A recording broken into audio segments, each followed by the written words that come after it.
It is time to quit. It's time to quit letting ourselves down, putting everybody else first, and then not really having any energy, any time left to really do what we need ourselves to be doing as well, so we can move forward towards our goals. If you can relate, please stay tuned, pardon me, because we're gonna dive a little bit into where this behavior might stem from. And I'm also gonna give you 5 tips that were shared by an amazing friend of mine the other day with me to overcome this behavior. Okay, so hello and welcome. I'm excited you're here. In case I haven't met before, my name is Katrin from bloomwithkatrin.com, and I'm coming live to you from the beautiful Bavarian forest over here in Germany. Please don't be shy. Let me know where you're tuning in from, whether you're joining me live or later on in the replay. Looking forward to be able to say hi to you personally down below. So I give you my best tips and strategies here on my page, and also sometimes on my personal profile, because I want to help you that you can take your business into the online space and create sustainable success while that journey towards your success, because for not most of us, it isn't an overnight thing. Okay, it's a journey that we're on to success, right? And this journey can feel good from the inside out. That's what I'm all about. So let's dive on in, okay? Because I can definitely relate to this, right? Setting high goals, high expectation, and then getting disappointed with myself for not achieving it because I tend to put others first. Let me know whether you can relate, whether this has ever happened to you and how it makes you feel. Because here's what often happens to me, right? So I'll sit down to actually start doing my online work, and then I'll check my emails, and then I'll go to my Facebook notifications, and I'm going to check my messenger. And if there's somebody asking me a question, that's the first thing I'll do, or I used to do, I should say, right? So that's my default reaction. Somebody asks me a question, somebody needs help, clarification on something. That's what I'll do first before I actually go to my to-do list, which isn't the most effective behavior. Looking at this way, it's obvious, isn't it? Why would I do that? Well, here's what happens to me, and maybe you're the same. Let me know whether you can relate, right? Part of it, I think, is actually a good thing. It's part of our nature, of human nature. We want to help each other. We are social beings, right? We can't really live all by ourselves, can we? So it actually makes us happy to help others, which is a good thing, as long as the price for helping others isn't that we put ourselves last all the time. We are not getting our stuff done, and by consequence, not seeing the results, not hitting those goals that we would like to see ourselves hitting as well, right?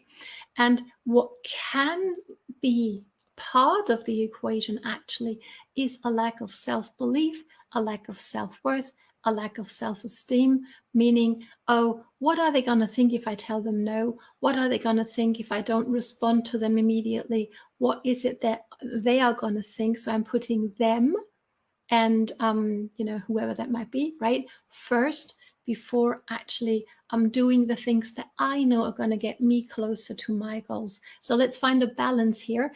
And there's actually research at which age really we have our self-belief formed, at least the basic version of it. Okay, drop it down below. I would be curious to know what you think that age is. Okay, it's been a while for me, definitely, and I'm obviously going to give it to you, but I would love to see your ideas. What do you think, at which age for a human being it is that the self-belief really is in place when it comes to its basic form? I'd be curious to know what your thoughts are. Actually, it is at 7 years old. Okay, so we've gone through quite some things by the time we're 7 years old, right? There's been parents hopefully, guiding us, leading us into life. There's been kindergarteners, teachers, other authority figures, and they have all kind of like collaborated, if you wish, right? And so here we are at 7 years old, And maybe you can remember yourself being 7 years old, or maybe some children come to mind. There will be those who go like, oh, I'm going to just go for this. I can do anything I want, right? These people have a very different self-belief system throughout their entire life. As opposed to somebody like, I'm not sure. Is this really going to happen? Am I going to be good enough? No, I'd rather not even try it, right? This person's got a completely different set of self-belief and a completely different start into their adult life as well. So good thing is, we don't need to live the rest of our life with either or self-belief system, right? We can work on it, but it's definitely something that I want to keep in mind as well as we go through the tips that I'm about to give to you, okay? So what actually makes us disappointed in ourselves? Because this really can become a vicious circle, right? We set goals, meaning we're setting expectations for ourselves, right? And then we do or don't do the things we know we need to do to achieve those expectations and to achieve those goals. And that's our behaviors, right? So these are the two things that vicious circle is made up of, meaning we set a goal, we don't hit it, we don't necessarily do the things we know we need to do to achieve it, and there we are. Okay, yeah, I've disappointed myself again. I'm just not good enough. This isn't working for me. Okay, so let me know whether this is making sense. And I can't see any comments there, unfortunately, but I'm looking forward to coming back to yours later on. So engage with me, let me know your thoughts and whether this is making sense so far. Okay, so let's go to the expectations first, because obviously it's important to have realistic expectations, right? I'm going to take everyday example. I mean, we're moving over here where I live, we're moving towards the summertime. So many people are trying to get into their bikini shape, right? So some of us are striving to lose weight at the moment, right? Is it a realistic expectation in your experience when you see those posts all over social media where you can lose, I don't know, 10 kilos in 10 days? I would say that's not a very realistic expectation. Would you agree? Okay, it's going to be hard to live up to, whichever actions we take. Okay, so obviously our expectation, our goal needs to be realistic, or it is going to throw us into that vicious circle or cycle of disappointing ourselves again. Okay, but other than that, it comes down to our behaviors. Okay, so maybe maybe our behaviors are never going to get us to that goal, even though the goal is realistic. But say, let's take an easy example again. So say we wanted to lose some weight, and then we find ourselves, choosing the ice cream over the salad, maybe, okay, or the French fries over the salad, or whatever that might look like. Okay, now it's easy to get, to enjoy the food, hopefully, and then get disappointed at ourselves as we see we're not getting towards our results, right? But here's the thing. It's easier to stay disappointed and to stay in that vicious circle of, oh yeah, that's what I wanted to do, but then again, I wasn't strong enough, And here I find myself again, not going to buy the bikini, but go for something different this year again, okay? So that feeling of disappointing ourselves. Or, and this is what I would strongly recommend we rather do, is remember that we have the power of choice here. Okay, we get to choose what we put inside our bodies or what we do when it comes to building our businesses just as much, right? So maybe it's time to look ourselves in the mirror in the evening and say, okay, this is my goal. This is what I did. Is my behavior, my action going to get me to actually getting closer to achieving that goal or not?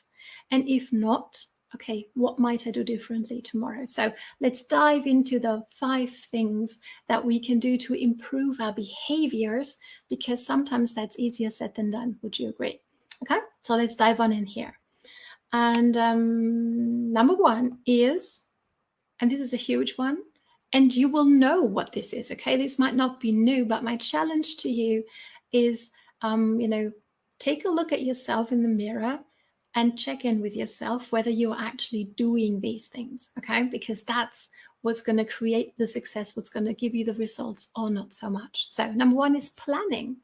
When it comes to maybe losing weight, Are you planning your meals? And I'm not talking about putting your meal plan on a sheet of paper and have it there and then do something different, right? And just ignore it. But meal prepping, really physical meal prepping. Maybe, cut those tomatoes and those cucumbers and those carrots or whatever it might be, and prepare a nice dip with it, a healthy one, right? And have that sitting, waiting for you in the fridge when that moment comes during your day, right? When you just need something, and when there's no healthy offer available, you're going to go for something that's less healthy. Okay, does that make sense? So that's meal prepping. When it comes to building a business on social, it might be content planning. Okay, it's such a relief. And I don't manage to do this every week, and something I'm definitely working on. But when I know what I want to talk about in my live videos, what I want to post over my business page, it gives me such a relief. I'm anticipating it in a positive way, and not, oh my gosh, what is it that I'm going to post about? What is it I'm going to talk about in my live video tomorrow, or over the course of the week? So that's very, very powerful. So planning is huge. Are you planning? Drop it down below. I would be curious to see where you're at with that. And this is definitely an area where I will improve on. I'm working on as well. Number 2 is, who's keeping you accountable? Do you have somebody, to also get support from? Okay. My favorite accountability partner ever is going to come home from school in a few minutes, and he's going to ask me, Mom, have you done your live video? Just as much as I'm going to ask him tonight, hey son, have you done, whatever it is that you need to do for your school for tomorrow?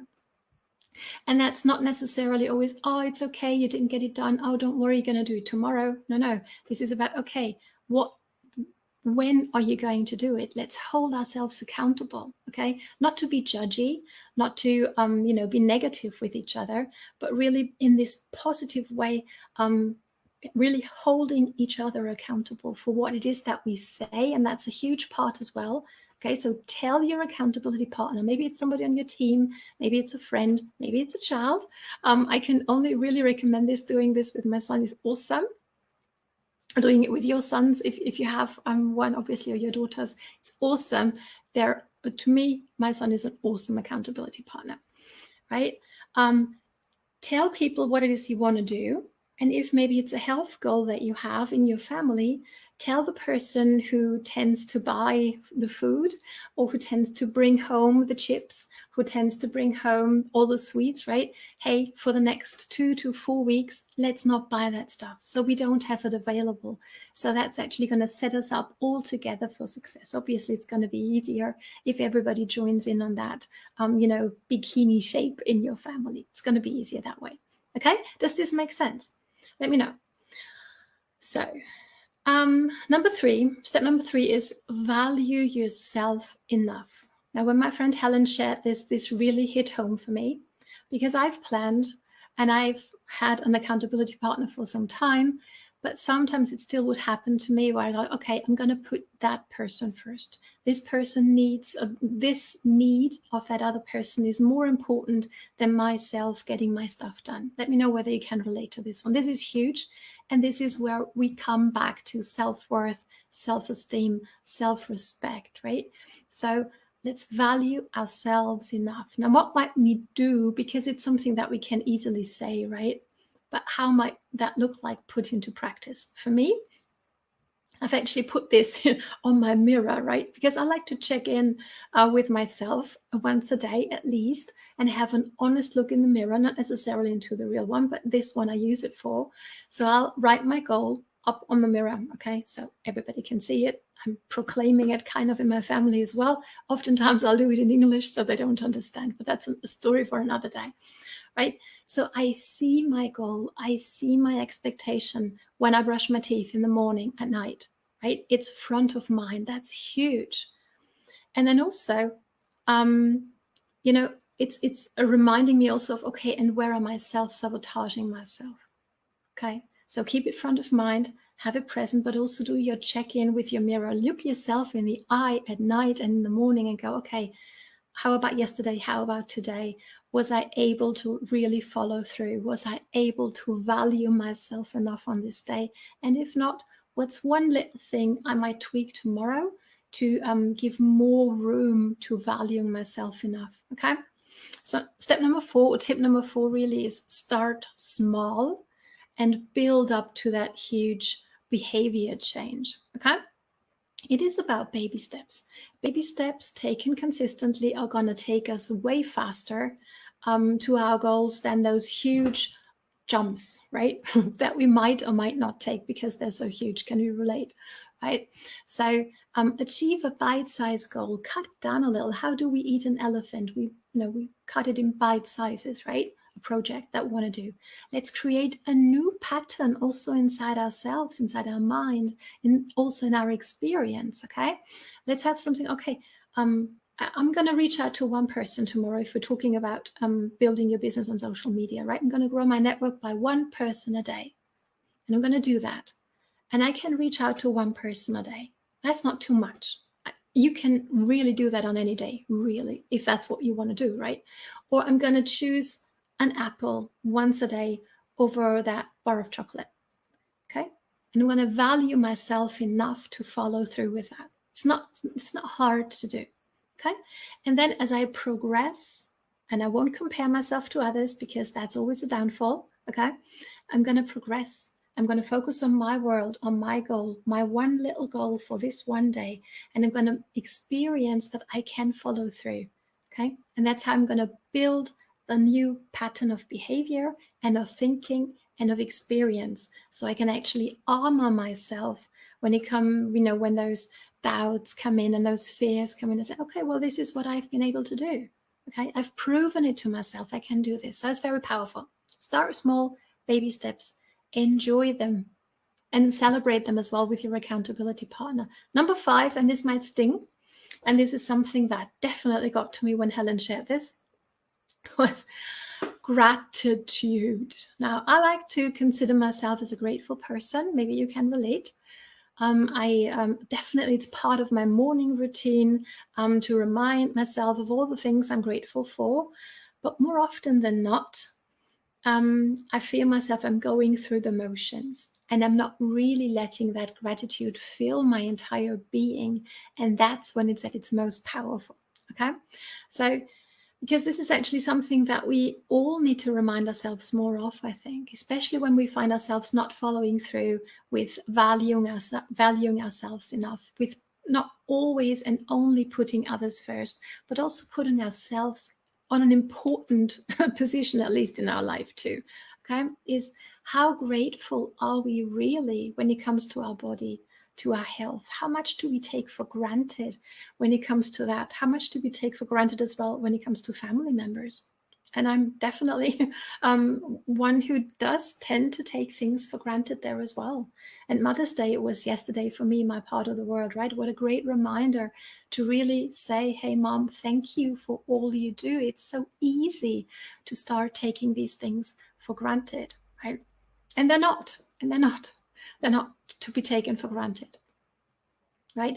So and this is actually research. Research shows when we're 100% grateful, in my words, when we let ourselves fill up with that gratitude, we are not going to eat unhealthy.